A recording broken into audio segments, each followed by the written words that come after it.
Isinilang na malaya at namumuhay ng malaya. Ang buhay ay parang bukas na kalsada at walang masihigit pa sa pakiramdam ng pagiging buhay kaysa sa pagsakay sa motorsiklo. Ang hangin sa mukha, ang ugong ng makina, at ang walang katapusang mga posibilidad sa unahan. Ang pagsakay ay hindi lang tungkol sa paglalakbay. Ito ay tungkol sa pagyakap sa kalayaang kasama nito.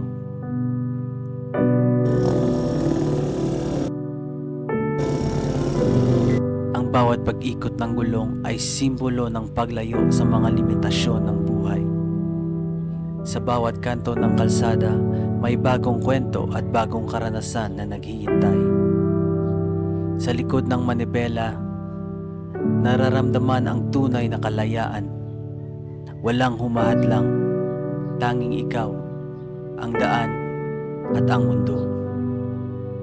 Sa bawat pag-arangkada, natututo kang mas kilalanin ang sarili at mas palagahan ang kalayaan na minsan ay hindi natin napapansin. Walang ibang pakiramdam tulad ng paglalakbay sa ilalim ng malawak na kalangitan. Dala-dala ang lahat ng pangarap at pag-asa. Ang bawat biyahe ay isang paalaala na ang buhay ay dapat isabuhay ng buo. Walang takot, walang alinlangan. Tanging tapang at kagustuhang makamit ang kalayaan. Ang kalayaan ay hindi nasusukat sa kung gaano kalayo ang narating mo,